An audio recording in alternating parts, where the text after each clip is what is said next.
नमस्कार मित्रांनो, जय महाराष्ट्र, जय शिवराय. बाप्पाचं आगमन होणार म्हणून 2 महिने आधीपासून वाद्य पथक, ढोलताशा पथक यांची तयारी, यांची लगबग चालू होते. बाप्पाची मिरवणूक आणि त्यात ढोलताशा पथक नाही म्हणजे मिरवणूक अर्धवटच, अपूर्णच. आज आपल्या स्टुडिओला असं व्यक्तिमत्व आलेलं आहे ज्यांनी गेली 12 ते 13 वर्ष वाद्य पथकाची धुरा सांभाळली आहे. शुभम रामभाऊ मोकाटे. भाऊ नमस्कार. नमस्ते सर. जय गणेश. जय गणेश. आमच्या प्रेक्षकांना आपला परिचय द्या. नमस्ते, मी शुभम रामभाऊ मोकाटे. गेले 2013 पासून ते आज 2025 पर्यंत प्रबोधन वाद्य पथकामध्ये एकनिष्ठपणाने वादन करत आहे आणि गेल्या 11 ते 12 वर्षात भरपूर म्हणजे वादक मित्र, वादक मैत्रिणी, वादक बंधू भगिनी सर्वांचा खूप म्हणजे असा मनापासून प्रतिसाद मिळाला. लोकांचा खूप चांगला प्रतिसाद मिळाला ह्या सगळ्या वादनांना आणि जे करतोय त्या सगळ्या सामाजिक उपक्रमांना. तर त्यातनं आता आज इथपर्यंत यायचा एक हे भेटली, संधी मिळाली.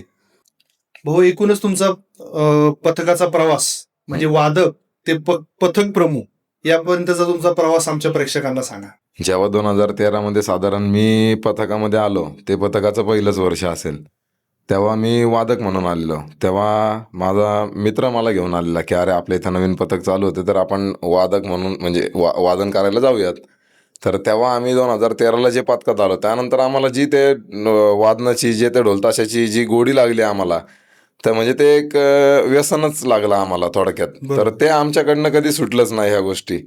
आणि मग हा प्रवास करत असताना पहिले म्हणजे ह्या पथकामध्ये म्हणजे कुठली अशी गोष्ट नाही आहे की जी आत्तापर्यंत केली नाही. म्हणजे ढोल वाजवण्यापासून 2 वर्ष ढोल वाजवला, 3-4 वर्ष ढोल वाजवला, ध्वजही शिकलो, त्यानंतर ताशाही शिकलो, आता ताशाही वाजवतोय, आता ताशाचं लीड मीच करतोय.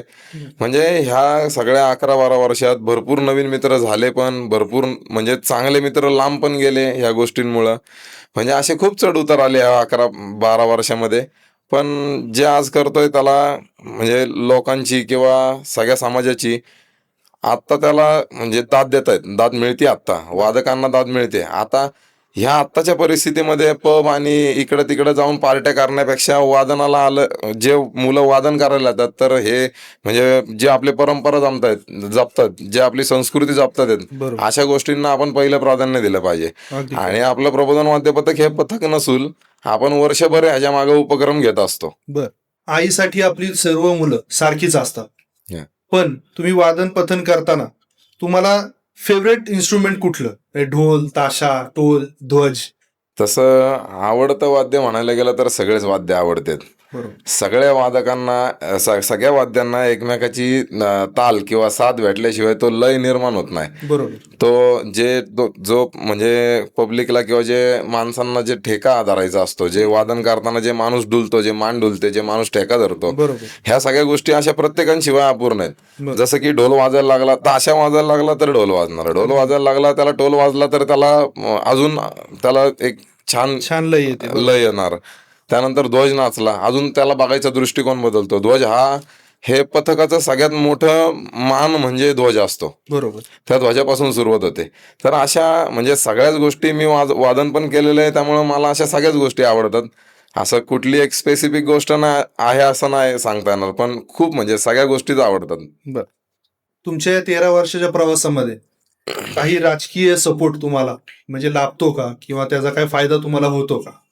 आपल्या पथकाची सुरुवातच चंद्रकांत काका मोकाटे यांच्या संकल्पनेतनं, निलेश दादा मोकाटे, योगेश दादा मोकाटे यांच्या संकल्पनेतनं झालेली आहे.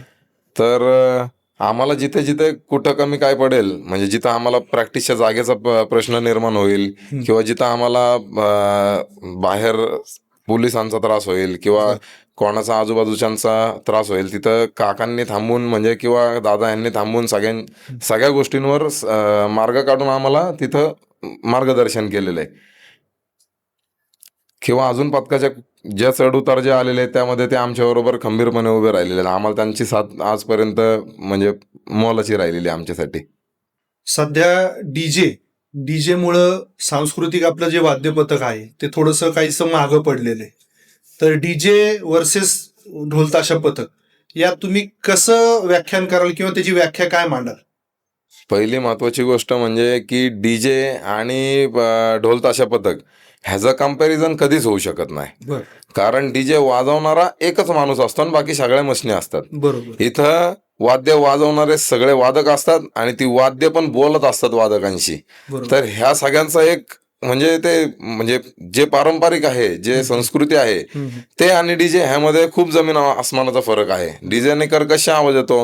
डीजेने नाही म्हणलं तरी हार्टच्या पेशंटला, बीपीच्या पेशंटला, लहान मुलांना ह्या कर्कश आवाजाचा त्रासही होऊ शकतो. अगदी बरोबर. तसं ढोल ताशा पथकांचं नाहीये. ढोल ताशा पथक एक सोबर आणि लयबद्ध वाजतं. त्यांना एक लिमिट असतात. बरोबर. ते त्यांच्या तालात, ते त्यांच्या सुरात, ते रंगून वाजवत असतात. म्हणजे ते त्यांच्याकडनं नवीन, आता मी तर साधारण बघतो आता एक नवीन ट्रेंड चालू झालाय की ढोलताशा पथकांमध्ये जे हिंदू धर्माचे ज्या गोष्टी घडून गेलेल्या आहेत, ज्या जुन्या जो इतिहास आहे तो म्हणजे जे आहेत बघणारे आपले प्रेक्षक लोक, त्यांना दाखवण्याचा प्रयत्न केला जातो मिरवणुकींना. मग ते लक्ष्मी रोडला असू किंवा छोट्या छोट्या मिरवणुका असू, आत सिटीमध्ये असू, बाहेर असू, पथकांकडनं उपक्रम खूप चांगले चांगले राबवले जातात. सिस्टीम आणि हे सिस्टीममुळे आता कसं होतं, वादकांच्या कलेला वाव राहिलेली नाहीये. बरोबर. ह्या गोष्टींचं कसं होतं की मंडळवाल्यांचं एक म्हणजे हे झाली, मानसिकता झाली की साऊंडवर नाचायचं बेधुंदपणे. ढोलावर जरी बेधुंदपणे नाचता आलं नाही तरी ते लयबद्ध आणि शिस्तबद्ध आहे. बरोबर. त्यांनी तुमच्या मंडळाचा मान वाढतोय. अगदी बरोबर. साऊंडवर तुम्ही अश्लील गाणी लावून त्या गणपतीला, त्यांचं गणपती बाप्पाचं आगमन करणार आपण अश्लील गाण्यांवर आणि विसर्जनाला पण आपण अश्लील गाणी लावून, ते मग चुकीचं वाटतं. तर ह्या सगळ्या गोष्टी पथक लागलं की टळून जातात. दुसरी महत्वाची गोष्ट, कलाकारांच्या कलेला वाव नाही मिळत. साऊंड जर आला मंडळात तर साऊंडला मंडळातल्या कार्यकर्त्यांची नाही म्हणलं तरी 10 लाख, 15 लाख, 20 लाख द्यायची कॅपॅसिटी असते. किंवा प्रत्येक मंडळ ठेवतं तेवढी कॅपॅसिटी. का? तर आपलं नाव मेंटेन करण्यासाठी, आपलं ब्रँड मेंटेन करण्यासाठी. मग तुम्ही कलाकारांची कला जाणून का नाही घेत? असं म्हणजे फक्त ढोल पथकांचंच नाही म्हणत, जिवंत देखावे करणारे आर्टिस्ट असतात. बरोबर. त्यानंतर जे कोणीही गणपतीच्या ह्यामध्ये जे कोण आपले कलाकार कला सादर करत असतात आपली, मग ते कुठं मांडवत असतील, कुठं रोडवर असतील, कोणीही पोट पाण्यासाठी काही करू शकतं. म्हणजे हा एकच आपला असा विषय असतो की ह्यामध्ये कलाकार कला दाखवायला, जेव्हा पब्लिक सगळे बाहेर पडतात तेव्हा कलाकार कला दाखवू शकतात. आणि प्रत्येक कलाकाराच्या कलेला वाव मिळाला पाहिजे, तसं वादकांच्या पण मिळाला पाहिजे. आणि मंडळांनी पण थोडंसं साऊंड सिस्टीमवर जेवढं फोकस करतात तेवढा वादकांचा पण आणि वादनाचा पण आणि कलाकाराचा पण विचार केला पाहिजे. अगदी बरोबर. मग तुम्ही मानधन वगैरे काही घेता का? मानधन म्हणजे मानधन घेतात. म्हणजे पथक ही मानधन घेतात, पण मानधन घ्यावं लागतं. कारण का? तर आपण जो हा गाडा चालवतोय, हा प्रपंच झाला, ही फॅमिली झाली. जी फॅमिली आपण पुढे नेतोय, आपल्याला मिरवणुकींना जायला यायला गाडी लागते, आयशर गाडी लागते, त्या मुलांना न्यायला एक गाडी लागते, मुलांचं जेवण झालं, पाणी झालं, ह्या सगळ्या गोष्टी झाल्या, औषधं गोळ्या झाले, ह्या सगळ्या गोष्टींसाठी आपल्याला जी मुबलक अमाऊंट असते त्या मुबलक अमाऊंटची आपण मंडळाकडे मागणी करत असतो किंवा ते मानधन म्हणून आपण स्वीकारत असतो. की जे आपल्याला 2 महिन्याची प्रॅक्टिस असते, त्या जागेचा मांडव खर्च झाला, त्यानंतर ते बाबा पानांचा खर्च झाला, जागेचं भाडं झालं, शेडचा खर्च झाला, हे सगळ्या गोष्टींसाठी आम्हाला फुलाची पाकळी आम्हाला मानधन तर घ्यावं लागतं. कारण हे दरवर्षी म्हणजे असं खिशातनं टाकून होण्यासारखा उत्सव हा नाहीये. कारण नाही म्हणलं तरी एका पथकाला 2 महिन्याच्या प्रॅक्टिस पूर्ण करून गणपतीचा ते 10 दिवस कव्हर करायला 2.5 ते 3 लाख रुपये खर्च असतो साधारण पथकांना. तर एवढा खर्च प्रत्येक वर्षाला कुठला वादक किंवा कोण वैयक्तिक करू शकत नाही. त्यामुळे आपल्याला ह्या सगळ्या गोष्टीतनं हे कव्हर करून सगळ्या वादकांना एकत्र आणून हा आनंद साजरा करावा लागतो. तेवढ्या 12 वर्षाच्या अनुभवात तुमच्या असा काही चांगला किंवा वाईट अनुभव आहे की मंडळांकडून तुम्हाला झालाय, किंवा वाद्य वाजवताना ऑन द स्पॉट काही अशी सिच्युएशन आली, असं काही अनुभव तुम्ही शेअर करा? चांगला मुद्दा म्हणजे चांगला विषय हा आहे की आम्ही जेव्हा पहिल्यांदा ढोल किंवा आम्ही जेव्हा पहिल्यांदा ह्या पथकामध्ये आलो, जेव्हा हे वादन काय असतं हे आम्हाला समजलं, जेव्हा आम्हाला ह्याचं म्हणजे ठेका कळाला, लय कळाला, तेव्हा आमच्या प्रमुखांनी, आमचे सिनियर्स जे होते त्यांनी आम्हाला लक्ष्मी रोड दाखवला. म्हणजे लक्ष्मी रोड हा प्रत्येक वादकासाठी एक सुवर्ण दिवसच म्हणता येईल किंवा सुवर्ण क्षणच म्हणता येईल. बर. हा म्हणजे प्रत्येकाच्या अंगावर काटा आणणारा क्षण असतो लक्ष्मी रोड म्हणजे प्रत्येक वादकाला, प्रत्येक पथकातील प्रत्येक लहानापासून ते मोठ्यापर्यंत प्रत्येक वादकाला तिथं जायची संधी मिळावी अशी माझी तर इच्छा आहे. आणि तिथं गेल्यानंतर जो अनुभव आणि जो आनंद असतो तो अविस्मरणीय असतो. तो म्हणजे तुम्ही कितीही पैसे दिले तरी तो तुम्ही विकत नाही घेऊ शकत हा अनुभव किंवा. खरंय. आणि वाईट एक गोष्ट अशी की जे छोट्या छोट्या गोष्टींवरनं जे मतभेद पथकांमध्ये होतात, तर एकीने राहिलं तर पथक कुठलंही असू, मग ते प्रबोधन वाद्य पथक असू किंवा अजून कोणतेही पथक असू, पथकात सगळ्यांनी एकीने राहिलं पाहिजे. जे आता मी बघतोय बऱ्यापैकी पुण्यामधल्या पथकांमध्ये एका पथकाची 2 पथकं, 2 पथकांची 4 पथकं असं होत होत जे पथकं वाढत चाललीत. तर एकी जर राहिली तर म्हणजे चांगला परफॉर्मन्स आपण अजून देऊ शकतो. अगदी. आणि म्हणजे ज्या पथकाला आपण तिथून इथपर्यंत जिथपर्यंत आणलंय, तर आपल्यावर अजून खूप मोठी जबाबदारी आहे. हे अजून संपलेलं नाहीये. बरोबर. आपल्याला दरवर्षी काहीतरी नवीन उपक्रम सादर करायचा आहे. दरवर्षी आपल्याला जनतेला काहीतरी नवीन संदेश द्यायचा आहे. दरवर्षी यातनं आपल्याला चांगल्या युवकांना आपल्यापर्यंत ओढायचं आहे. त्यांना संस्कृतीची ह्याची परंपरेची जाण करून द्यायची आपल्याला. वाईट मार्गाला न नेता आपल्याला तरुण पिढीला आपल्याला ह्या चांगल्या मार्गाला आणायचंय. हा एक मुद्दा आहे. आणि चालत राहतात ते वाईट चांगले अनुभव, रोज नवीन नवीन अनुभव येतोच, दरवर्षी काहीतरी नवीन नवीन अनुभव. आणि अजून एक अनुभव असा की आम्ही लक्ष्मी रोडला थांबलोय, दगडूशेठ बाप्पाच्या मांडवाच्या पुढं आमचं पथक लागलंय की समाधान चौकात. आता आम्हाला एक 10 मिनिटात आवाज दिला पोलिसांनी वॉकी टॉकीवर की आम्हाला पोहोचायचंय. बरोबर. अशा परिस्थितीमध्ये काही वादकांनी काही छोट्या गोष्टींवरनं तिथं त्या टायमिंगला साथ सोडली आमची. अरे बापरे. म्हणजे आमची तिथनं साधारण 11 ते 12 तासांची मिरवणूक होणार होती. त्यामध्ये काही वादकांनी साथ सोडली. तर जे पथकाबरोबर होते ते पथकाबरोबर सगळे जवळजवळ 90% नवीन मुलं राहिलेले, 10% सिनियर्स लोक राहिलेले. अरे बापरे. आणि त्या नवीन मुलांनी सिनियर्सच्या खांद्याला खांदा लावून ती म्हणजे जबाबदारी पार पाडली. त्या समाधान चौकात जे ढोल बांधले त्या मुलांनी, त्या मुलींनी, त्यांनी डायरेक्ट तिथं अलका चौकापर्यंत ढोल सोडलेच नाही. आणि आमची मिरवणूक ठरली होती अर्धी, आणि आमचे मुलं गेलेत निघून. हे आम्हाला आता मंडळाला तर सांगता येत नव्हतं किंवा कोणाला सांगता येत नव्हतं. बरोबर. तर जसं बाप्पाला म्हणलं तुझ्या आशीर्वादाने सगळं इथपर्यंत आलोय, इथनं पुढं पण तू नेशीलच. बरोबर.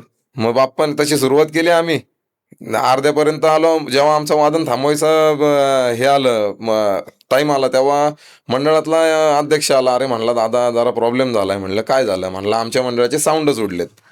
तर मग तुम्ही आता ही मिरवणूक कंटिन्यू करता का? तर आपल्याकडे मॅनपॉवर तेवढी नव्हती पण, आणि रिप्लेसला पण मुलं नव्हती. तरी पण त्या बाप्पाच्या आशीर्वादाने आणि ह्या मुलांच्या सहकार्याने आम्ही ती मिरवणूक पूर्ण पार पाडली. क्या बात. आणि हा वाईट आणि हाच आमचा चांगला एक अनुभव. आणि एक अनुभव की हे मंडळाच्या साऊंड सिस्टीम आणि पथकांमध्ये जेव्हा मंडळवाल्यांना एक माझं म्हणजे छोटीशी रिक्वेस्ट आहे, मी पण मंडळातला पण सदस्य आहे आणि मी पथकातला पण आहे. पण जेव्हा समोर एखादा कलाकार आपल्या समोर येतो तेव्हा त्याच्या कलेला दाद म्हणून त्याला तुम्ही 1000-2000ला पण त्यांच्या मानधनामध्ये तुम्ही त्यांना कमी जास्त करत असता. 500 रुपये, 1000 रुपये. दादा बजेट कमी आमचं, आम्ही सिस्टीम 4 लाखाची लावली आहे, 5 लाखाची लावली आहे. सिस्टीमला जर तुम्ही 4 आणि 5 लाख रुपये जर देऊ शकता, तर त्या मंडळातल्या जे वादक आहेत, जे कलाकार आहेत, त्यांना तुम्ही 1000 रुपये किंवा 400-500 रुपये जरी जास्ती देऊन बघितलेत ना, तरी त्यांना त्याचा कुठंतरी चांगला वापर होईल. आणि सिस्टीमच्या पैशाचा वापर कुठं होतो हे आम्हाला माहीत नाही. प्रत्येकाचं घर हे चाललंच पाहिजे. आम्ही असं म्हणत नाही साऊंड लावू नका. साऊंड ज्याचा त्याचा मुद्दा झाला, साऊंड लावायचे का पारंपरिक पद्धतीने करायचं. पण पारंपरिक पद्धतीने जेव्हा आपण करतो तेव्हा सगळ्या ह्या गोष्टींचा विनिमय करून सगळ्यांना विचारात घेऊन ह्या गोष्टी पुढे नेल्या पाहिजे. आपल्या पथकाद्वारे दरवर्षी किंवा पूर्ण वर्षभर काही सामाजिक उपक्रम वगैरे राबवले जातात का? आपल्या पथकाकडून उपक्रम तर राबवले जातात. गणपती झाल्यानंतर आपण पहिला उपक्रम राबवतो जो दांड्यांचा इव्हेंट आपण ऑर्गनाईज करतो. तो इव्हेंटमध्ये कसं होतं की पुणे शहरातील सर्व वादक मित्र जेव्हा पूर्ण जग एन्जॉय करत असतं, पूर्ण महाराष्ट्र जेव्हा एन्जॉय करत असतो, तेव्हा वादक मित्र वादन करत असतात बाकीच्यांच्या आनंदासाठी. बरोबर. तेव्हा बाकीच्या वादक मित्रांना कधी त्यांच्या मंडळात जाता येत नाही, कधी त्यांच्या कुठल्या इव्हेंटला जाता येत नाही. त्या वादकांसाठी आपण एक दांड्यांचा इव्हेंट ऑर्गनाईज करतो, जिथं पुणे शहरातील सर्व वाद्य पथकातल्या वादकांना फ्री एंट्री असते. त्यांनी त्यांचं ID कार्ड शो करायचं तिथे आणि त्या दांड्यांचा आनंद घ्यायचा. तर असा आपण उपक्रम मागच्या वर्षीच नवीन सुरू केलेला आहे. ह्या आधी आपण आपण साधारण थंडीमध्ये हिवाळ्यामध्ये माणुसकीची ऊब म्हणून एक उपक्रम करतो, अच्छा. ज्यामध्ये नोव्हेंबर डिसेंबरच्या टायमिंगला जेव्हा थंडीचे दिवस असतात, त्या थंडीच्या दिवसांमध्ये आपण लहान मुलांचे स्वेटर, कानटोप्या, जे रस्त्यावर झोपतात त्यांना ते आपले चादर बरं. किंवा ह्या सगळ्या गोष्टी, बेडशीट, हे सगळं पुरवलं जातं फ्री ऑफ आपल्याकडनं. कॉस्ट देतात. हा, फ्री ऑफ कॉस्ट मध्ये क्या देतो. जे आपण मानधन घेतो हो. त्या मानधनातनं जे आपलं सगळा हा खर्च जो जातो त्यातनं एक गेट टुगेदर होतं. बरं. त्यातनं आपण जे पैसे उरतात त्या पैशातनं आपण हे सगळे उपक्रम वर्षभर घेत असतो. ह्यामधून आपलं जानेवारी फेब्रुवारीच्या टायमिंगला एक रक्तदान शिबिर होतं. अच्छा. त्यानंतर उन्हाळ्याच्या टायमिंगमध्येच परत गोरगरिबांना ते छत्री किंवा आपलं चप्पल वाटप हा एक उपक्रम घेतला जातो वाव. आपल्याकडनं. बर. असे छोटे मोठे उपक्रम आपण चालूच असतात आपल्या पथकाकडनं. तसं लॉकडाऊनमध्ये कोविडच्या काळामध्ये आपल्या पथकातील सगळ्या वादक मित्रांनी एकत्र येऊन, जेव्हा स्टुडंट पोरं आपल्या इथं राहत होते, जेव्हा पहिले स्टार्टिंगला हे कोविडचं वातावरण चालू झालं, तेव्हा सगळे स्विगी झोमॅटोचे पण म्हणजे बऱ्यापैकी हॉटेल बंद होते. त्यामुळे स्विगी झोमॅटोने जे ऑर्डर करून खाणाऱ्यापैकी वर्ग आहे स्टुडंट मुलांचा, ज्यांची फॅमिली इथं नाही आहेत, त्यांना दुसरा ऑप्शन नाही, अशा मुलांचं तेव्हा मरण झालं होतं. आणि तेव्हा आपल्या प्रबोधन वाद्य पथकातल्या सगळ्या वादकांनी एकत्र येत ते फूड कंटेनर बनवले होते. बर. मग ते रस्त्यावरचे गरीब असतील, स्टुडंट मुलं असतील, वयोवृद्ध लोक असतील, जे आता त्या परिस्थितीत नाही करू शकत आहेत, बरोबर. ह्या सगळ्या तेव्हा फूड ते सगळं सप्लाय झाला प्रबोधनकडनं. त्यानंतर वयोवृद्ध जे लोक होते आपल्या परिसरातले, कोथरूड नगरमधले, वारजेमधले, जे आपल्या ओळखीतले आहेत, त्यांना वॅक्सिन ॲडजस्ट करून देणं किंवा त्यांना दवाखान्यापर्यंत नेणं आणणं, ह्या सगळ्या गोष्टी पण प्रबोधनमधल्या वादकांनी केलेल्या आहेत याआधी. म्हणजे असं पण लॉकडाऊन आमचं गेलंय, जरी वादन आमचं चालू नसेल तरी बरोबर. आम्ही सगळे भेटत होतो आणि आमच्या सगळ्यांकडनं काही ना काहीतरी आम्ही चालू ठेवलं होतं. छान. गेली 3-4 वर्षामध्ये सरकारकडून, प्रशासनाकडून आपल्या सणांवरती खूप काही नियम लादले जात आहेत, बंधनं टाकली जात आहेत. जसं साऊंड याच टायमिंगला बंद करा. मग आपण आपले सण साजरे कधी करायचे, ही बंधनं का, तुम्हाला काय वाटतं? आता आपण राहतो सिटी सारख्या एरियामध्ये, इथं तर आता मुलांना सराव करण्यासाठी मैदानी उपलब्ध राहिलेलं नाहीये. बरोबर. आणि जिथं मैदान उपलब्ध राहिले त्याच्या आजूबाजूला रेसिडेन्शियल एरिया असल्यामुळे आपल्याला म्हणजे कोणाला त्रास देऊन आपल्याला पुढे नाही जायचंय. बरोबर. आपण पारंपरिक गोष्टींचा म्हणजे आपण वारसा जर चालवतो तर आपल्याला कोणाला त्रास देऊन नाही गेलं पाहिजे पुढं. फक्त म्हणजे सरकारला एक विनंती की जे आपल्या इथं उमेदवार आहेत त्यांना विनंती की आपल्या एरियातले जे पथक आहेत त्यांना तुम्ही थोडंसं म्हणजे त्यांच्यावर लक्ष द्या. एका पथकात नाही म्हणलं तरी छोट्यातल्या छोट्या पथकामध्ये 50-100 मुलांपासून पथक सुरुवात होतं. अगदी आणि पुण्यामध्ये खूप मोठे मोठे पथक आहेत, त्यामध्ये साधारण 2,000, 3,000, 4,000 अशा पण क्राऊडचे पथक आहेत. तर तेवढ्यांना प्रॅक्टिस करण्यासाठी जागा कुठं मिळते का, किंवा मिळायला तर हवीच, पण पहिले प्रॅक्टिस व्हायची साधारण 2.5 महिने. आता प्रॅक्टिसचा कालावधी म्हणजे महाराष्ट्र शासनाकडनं आलेला आहे की 1.25 महिना ते 1.5 महिना. गणपतीच्या आधी 1.25 महिनाच तुम्ही प्रॅक्टिस करू शकता. पण त्या 1.25 महिन्यात पण प्रॅक्टिस करत असताना आपण जिथे प्रॅक्टिस करतोय त्याच्या आजूबाजूला म्हणजे शासनाकडनं किंवा आजूबाजूकडनं जो हे होतो, त्रास होतो, ह्याच्यावर एक काहीतरी मार्ग काढला पाहिजे. आपण सर्वसामान्यांना त्रास देऊन आम्हाला प्रॅक्टिस करून आम्हाला काय आनंद नाही भेटणार आहे. बरोबर. आणि अजून एक मुद्दा म्हणजे असा की आपले जे आपण रोजचे आपले मित्र, आपले घरातले, आपले नातेवाईक, आपले आतेष्ट, हे लोक जे वादकांना जे बोलतात ना की तुला पथकात जाऊन काय भेटतंय, तुला हे पथक कशाला पाहिजे, कशाला ढोल बाडवायला जातोय, तर ही बाडवा बडवी नाहीये आमच्यासाठी. म्हणजे आमच्या तिथं कुठेतरी काहीतरी फिलिंग असतात. बरोबर. म्हणजे आम्ही वाईट कुठलं काम तर नाही करत आहे. बरोबर. म्हणजे ह्यातले वादक लोक पथकाची प्रॅक्टिस जवळ आल्यावर, गणपती जवळ आल्यावर 90% वादक लोक त्यांचे कामधंदे सोडतात किंवा बंद करतात बरोबर. आणि मग पथकामध्ये येतात. तर म्हणजे ही फिलिंग आम्ही कोणाला समजून पण नाही सांगू शकत की आम्ही का जातोय, आणि आम्ही तर जाणार. बरोबर. तुम्हाला आमच्याबद्दल काय विचार करायचा, आम्ही तर चांगलं काम करतोय.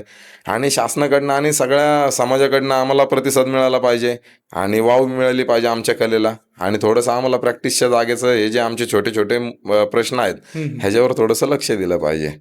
वर्षातून 1 ते 1.5 महिना तुम्ही वाद्य पथकाला देता. मग इतर दिवशी तुम्ही काय करता? इतर दिवशी म्हणजे मी तर म्हणजे आता कन्स्ट्रक्शन लाईनमध्ये काम करतो. बरं. त्याबरोबर मला ऑटोमोबाईल लाईनचा पण अनुभव आहे. ती पण माझी कामं बाहेरनं चालू असतात. आता कॉफी म्हणजे फूड लाईनमध्ये पण उतरलोय मी आता ह्या गणपती ह्या इयरला बाप्पाच्या आशीर्वादाने ह्या फूड लाईनमध्ये पण उतरलोय. बरं. असं प्रत्येक वादक मित्र कोण इलेक्ट्रिशियनची कामं करतं, कोण प्लंबिंगची कामं करतं, कोण आर्किटेक्ट आहे, कोण बरं. वकील आहेत, कोण बरं. पोलीस आहेत, कोण डॉक्टर आहेत. म्हणजे सगळ्या पेशातले सगळ्या प्रकारचे सगळे म्हणजे असे वादक मित्र आहेत आपल्याकडे. वादक हा फक्त वादक नसून वादक हा कोणाचा तरी मुलगा, हा ह्याच्यावर कोणती तरी जबाबदारी असते घराची, पण तो कोणाचा तरी नवरा असतो, त्याच्यावर ती जबाबदारी असते. तो वर्षभर त्याच्या 10 महिने, जरी तो 2 महिने काय काम करत नसलं तरी 10 महिने तो त्याच्या पोटा पाण्यासाठी काम करतो. आणि प्रत्येकाचं प्रोफेशन हे वेगळं वेगळं आहे. बरं. आणि अशा सगळ्या प्रोफेशनमधले मित्र एकत्र येऊन इथं आपण म्हणजे इथं एकत्र येतो आपण. या 2 महिन्याच्या सरावाच्या दरम्यान तुम्हाला काही अडचणी येतात का? काही अडचणींना तोंड द्यावं लागतंय? 2 महिन्याच्या प्रॅक्टिसमध्ये म्हणजे आपली सुरुवातच जिथनं होते. सराव शुभारंभाच्या आधी आपण ॲडमिशन ओपनचे फॉर्म म्हणजे एकतर पोस्ट व्हायरल करतो बरोबर. सोशल मीडियावर. हं. त्यानंतर आपण ते फलक पण लावत असतो मेन चौकांमध्ये, रस्त्यांमध्ये, वसती कॉलेजच्या इथे. तर आता म्हणजे मी तर बघतोय साधारण जे राजकारणी आहेत किंवा जे सत्तेत आहेत किंवा ज्यांचं तिथं काहीतरी अस्तित्व आहे, जे तिथले भाई आहेत, त्यांच्या फ्लेक्सला, त्यांच्या फलकांना कधी हात लागत नाही. पण पथकांचे जे फलक लागतात, ॲडमिशनसाठी लागतात किंवा कुठल्या कार्यक्रमांचे लागतात, तर ते फलक शासनाकडनं त्वरित त्याच्यावर कारवाई होते. तर मग पथकांच्याच बाबतीत असं का? मग नियम आहेत तर फक्त पथकांनाच आहेत का? बाकीच्यांना नाही आहेत का? आता पथकामध्ये प्रॅक्टिस करत असताना महाराष्ट्र पोलीस किंवा शासन ह्यांच्याकडनं डेसिबल चेक केले जातात. आवाज चेक केला जातो आणि सांगितलं जातं की तुमचं डेसिबलमध्ये जास्त आहे, तुम्ही म्हणजे ढोल कमी लावा. किंवा लक्ष्मी रोडला मागं 1-2-3 वर्षापूर्वी काहीतरी साधारण आलता नियम की 50 ढोल लावा, 70 ढोल लावा, तुम्ही एवढेच ढोलाची परमिशन आहे तुम्हाला, ह्यापेक्षा जास्त तुम्ही ढोल घेऊन उतरू नाही शकत किंवा प्रॅक्टिस नाही करू शकत. तर माझं असं सांगणं आहे की साऊंड सिस्टीम ह्याचं डेसिबल आणि पथकाचं डेसिबल हे कधी मॅच नाही होऊ शकत. हे वाद्य आहे आणि वाजवणारा माणूस आहे, तर तो त्याचं शरीर आणि हे सगळं सांभाळूनच वाजवतो. मशीन तुम्ही कर्कश वाजवू शकता, पण हे कर्कश नाही वाजत. त्यामुळं ते डेसिबल आणि हे चेक करून हा एक अपमानच झाला म्हणजे वादक मित्रांचा किंवा पथकांचा. मिरवणुकीत जेव्हा 2 मंडळ समोरासमोर येतात, बऱ्याचदा त्यांचे वाद होतात किंवा काही खुन्नस होते, तर असा काही तुमचा अनुभव आहे का? जेव्हा 2 मंडळ समोर येतात, तर साऊंड जेव्हा असतात 2 मंडळांचे, तेव्हा त्या साऊंड समोर जर बघत आलो आपण, म्हणजे की आजूबाजूला आपले फॅमिली असती, घरचे असतात, लेडीज असतात.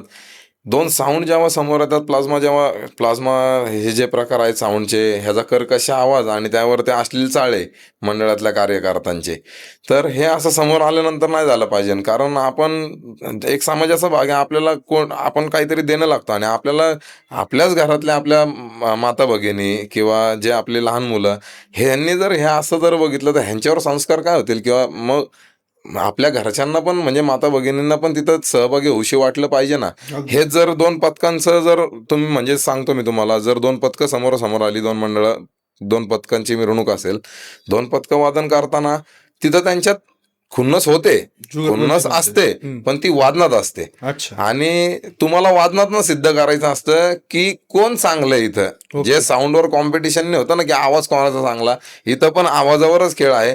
कोणाचे ताल चांगले, कोणाचं म्हणजे ताल जे आपण बसवतो ते ताल कोणाचे चांगले, कोणाचा बरं. आवाज चांगला, कोणाची ध्वज नाचवायची पद्धत अजून चांगली आहे, ह्या सगळ्या गोष्टी मॅटर करतात त्यामध्ये. आमची जी खुन्नस असते ती आम्ही आमच्या वादनातनं एकमेकांवर काढतो, बरोबर. पण आम्ही जेव्हा त्यांना समोरनं पास होतो तेव्हा आम्ही आमचा एकमेकांना रामराम करून, नमस्कार करूनच पुढे निघत असतो. छान. म्हणजे इथं वादाचा कुठं विषय राहत नाही किंवा समाजाला आमच्याकडनं कोणताही असा वाईट संदेश पण जात नाही. हं. आणि कुठली चुकीची कामं आमच्या वादक मित्रांकडनं किंवा पथकाकडनं कुठल्या घडत नाही. गेली 12 वर्ष तुम्ही वाद्यपथक चालवता. मग या सगळ्या धावपळीत तुमच्या फॅमिलीचा सपोर्ट कसा आहे तुम्हाला? घरच्यांचा सपोर्ट असं तर पहिल्यापासून नाहीच आहे. म्हणजे असा मला नाही वाटत कुठल्या वादक मित्राला घरच्यांचा सपोर्ट मिळत असेल. क्वचित नशीबवान वादक असतील जे 10% लोक ज्यांना घरच्यांचा सपोर्ट मिळत असेल. पण हा प्रवास करत असताना जेव्हा वादकावरनं पथक प्रमुख हे पद जेव्हा माझ्याकडे आलं, हं. तेव्हा माझी आई खंबीरपणे माझ्या मागे उभी राहिली. बर. तेव्हा मला म्हणजे असं जास्त जड नाही गेलं. पण मी आता जे पथकात बघतोय, की वादक मित्रांना जे घरचं टॉर्चर असतं ते म्हणजे चालूच असतं, की तू काम करत नाही, पथकात जातोय नुसतं, फुकटचे धंदे बंद कर, लोकं नावं ठेवतायत. तर म्हणजे घरच्यांनी कुठेतरी वादकांच्या मागं 2 महिने तरी वर्षातले 2 महिने तुम्ही आमच्या मागं थांबलं पाहिजे. आम्ही 10 महिने फॅमिलीसाठी, कुटुंबासाठी आम्ही पळत असतो. आम्ही कामधंदे करतो. आम्ही सगळ्यांच्या गरजा भागवत असतो. बरोबर. आम्ही म्हणजे तसं बघायला गेलं तर मुलगा असो किंवा मुलगी, एकदा जबाबदारी पडल्यानंतर त्यांना कुठं मागं फिरता येत नाही. तर 10 महिने आम्ही देतोय ना सगळ्यांना, फॅमिलीला वेळ देतोय, सगळ्यांना वेळ देतोय. 2 महिने आम्हाला फॅमिलीनी पण थोडंसं समजून घ्यावं. म्हणजे सगळ्यांच्या फॅमिलीनी, वादक सगळ्या मित्रांच्या फॅमिलीनी सगळ्यांना समजून घ्यावं. होतं कसं, की पथक सुटल्यानंतर आता घरी जायला बरेचदा सिनियर्स लोकांना उशीर होतो. बरोबर. जे नवीन वादक असतात ते वादन करून निघून जातात. पण ते तिथल्या सगळ्या ते जागेची जबाबदारी, ते लॉक केलंय का? तिथली जी लहान मुलं किंवा ज्या मुली आहेत, त्या आता काही काही मुली स्लम साईडला एरियात राहतात. काही काही मुलींच्या घराचा जायचा यायचा रोड चांगला नसतो बरोबर. किंवा मुलांचा. तर अशा एरियामध्ये जोपर्यंत त्यांना ते घरी पोहोचत नाही तोपर्यंत आम्ही जाऊ नाही शकत खरं. अशा परिस्थितीमध्ये. तर कोणाचे पालक येत असतात किंवा कोणाला घरी आम्हाला सोडायला जावं लागतं. तर सिनियरच्या घरच्यांना म्हणजे म्हणजे सिनियरच्या घरच्यांनी पण थोडंसं मुलांना समजून घ्यावं, की मुलाला आपल्या यायला उशीर का होतोय. बरोबर. आता आम्हाला घरी गेल्यानंतर हे गणपतीचे 2 महिने तर साधारण घरच्यांबरोबर जेवणच आमचं कधी होत नाही. बर. प्रॅक्टिसवरनं म्हणजे दिवसभर ही स्वतःच्या कामाची गडबड बरोबर. आणि बाहेरची कामं पथकाची आणि संध्याकाळी गेल्यानंतर प्रॅक्टिस. प्रॅक्टिस तर एकच दिवस कुठलाही वादक चुकवत नाही. बरोबर. आणि संध्याकाळी जेव्हा आम्ही घरी जातो तेव्हा घरातले निम्मे लोक झोपलेले असतात. आणि मग खरं. अशा म्हणजे भरपूर गोष्टी होतात फॅमिलीबद्दलच्या. त्यामुळं घरच्यांचं थोडंसं चिडचिड होते, की 2 महिने तुम्ही पूर्णच त्याच्यावर वाहून टाकलंय सगळं, तर आम्ही काय ऐका नाही. बरोबर. निदान जेवण तरी आमच्याबरोबर तुम्ही करू शकतात का नाही असं. त्यामुळं घरच्यांची चिडचिड होती, पण घरच्यांनी सपोर्ट करावा सगळ्या वादकांना. या धकाधकीच्या व्यवसायातनं तुमच्या वाद्यपथकातनं तुमची अशी वैयक्तिक काही हॉबीज, काही छंद आहेत का, जी तुम्ही कटाक्षाने जपताच? तसं बघायला गेलं तर वर्षातनं आम्ही एक आमच्या मित्रांचा ग्रुप आहे, जे वर्षभर सगळे फॅमिलीला वेळ देऊन कामधंदे करून वर्षातनं एकदा वेळ काढून आम्ही म्हणजे जे पुरातन कालीन मंदिर आहेत, जे आपली संस्कृती आहे, जे आपलं म्हणजे फिरण्यासारखं जी ठिकाणं आहेत, जिथं काहीतरी इतिहास आहे ज्या गोष्टींचा, त्या गोष्टी आम्ही वर्षातनं एकदा एकदा तरी आम्ही फिरतोच. म्हणजे वर्षातनं एक ट्रिप तर आमची निघतेच, एक 10 ते 15 दिवसांची. बर. आणि जेव्हा कधी वेळ मिळेल तेव्हा महिन्यातनं एकदा एक लाँग राईड बाईकवर, बाईक रायडिंग ही मला आवडते, कार कार रायडिंग ही आवडते. हे एक छंद छोटे छोटे जसा वेळ मिळेल तसा जपतो. आम्ही असं बऱ्याचदा ऐकतो की पथकामध्ये मुलं आणि मुली एकत्र येऊन जेव्हा वाद्यपथक करतात, त्यावेळेस त्यांच्यात एकमेकांमध्ये प्रेम होतं, प्रेमविवाह होतात. मग तुमचं याच्यावर काय मत आहे?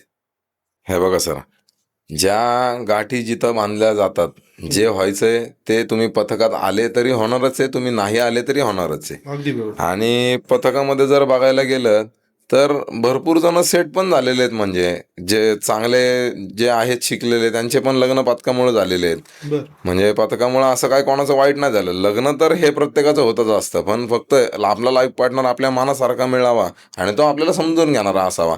आणि महत्वाची गोष्ट म्हणजे कसं, की दोघांचा छंद आवडता एक असतो, दोघांची कला आवडती एक असते. त्यामुळे ते दोघांचा म्हणजे एकमेकांवर विश्वास आणि दोघांना समजून घेण्याची ताकद दोघांमध्ये तेवढी असते, ते दोघांना तेवढं समजून घेऊ शकतात. बरोबर. आणि पथकातनं जरी झालं तरी कोणाचं वाईट नाही नव्हते. बरोबर. विवाह तर तसाही होणारच आहे, बाहेरही होतात. आणि ज्या गाठी जुळलेल्या असतात त्या तुम्ही आम्ही थांबवू शकतच नाही ना. अगदी खरं. पहिली गोष्ट, पथकामध्ये हे जे प्रेम प्रकरणं होतात ही आमच्यापर्यंत पोहोचतच नाहीत. हे पथकाच्या गेटच्या बाहेरच असतं.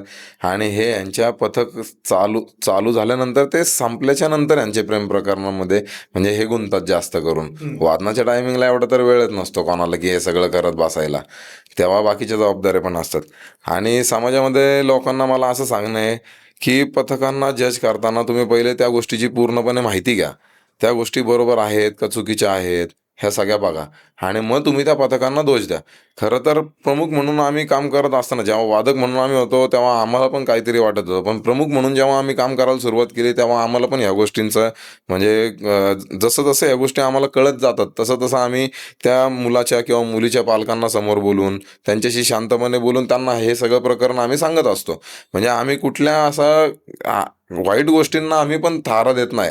आमच्याकडनं पण सगळ्यात म्हणजे तुम्ही चांगल्या अपेक्षा ठेवताय तसं आम्ही करतोय, तसा तुमचा सपोर्ट पण आम्हाला चांगला मिळाला पाहिजे. तुम्ही आमच्याबद्दल चर्चा पण चांगलीच केली पाहिजे, अगदी बरोबर. अशी आमची सर्व प्रेक्षकांना एक विनंती आहे. आता एक गमतीशीर प्रश्न असा की तुम्ही इतकं म्हणजे पुण्यामध्ये फिरता पथकाच्या मार्फत, तुमच्या व्यवसायाच्या मार्फत, तुमचा असा आवडता एखादा खाद्यपदार्थ की तुम्ही त्या ठिकाणी गेले तर तो पदार्थ न चुकता खाता म्हणजे खाताच. आवडता पदार्थ म्हणजे तसं बघायला गेलं तर डेक्कन साईडला बिपिन म्हणून एक स्नॅक सेंटर आहे. बर. त्यांची काकडी खिचडी खूप मस्त असते. म्हणजे आम्ही शाळेत असल्यापासून ते तेच खातोय. विमलाबाई गरवारे शाळेच्या शेजारी, सह्याद्री आणि गरवारे शाळेच्या मध्येच जे हो. स्नॅक सेंटर आहे तिथं बिपिन म्हणून एक आहे. बर. मस्त असतं त्यांचं, म्हणजे जेवण पण त्यांचं जे फूड आहे ते स्वच्छ आणि छान असतं, चविष्ट. तर ते शाळेत लहानपणापासून आम्हाला ती सवय म्हणजे तिथली लागलेली आहे, ती एक आवड झालेली आहे. आणि जेव्हा कधी त्या रोडने येत जातो तेव्हा तिथली काकडी खिचडी तर मी नक्कीच खातो. आणि नॉनव्हेजमध्ये जर बघायला गेलं तर कोल्हापूर साईडला 712 म्हणून हॉटेल आहे, जी मेन ब्रँच, तिथलं पण जेवण खूप सुंदर आहे. तिथं पण गेलं म्हणजे त्या रोडनी जेव्हा कधी जाईल येईल तेव्हा मी तिथं जातो जेवायला. तुम्ही पण म्हणजे एकदा ट्राय करून बघा नक्की तिथं कधी नक्कीच, गेलात. नक्कीच. तुमच्या धकाधकीच्या जीवनातनं आणि बिझी शेड्यूलमधनं वेळात वेळ काढून आमच्या स्टुडिओला तुम्ही भेट दिली त्याबद्दल आमच्या टीमकडनं मनपूर्वक धन्यवाद आणि शुभेच्छा तुम्हाला. धन्यवाद दादा. प्रबोधन वाद्य पथकाकडनं म्हणजे मी आलोय, तुम्ही आम्हाला इथपर्यंत बोलवलं त्याबद्दल मी तुमचा मनापासून आभारी आहे. आणि असंच आपण काम करत राहूयात एकत्र. नक्की.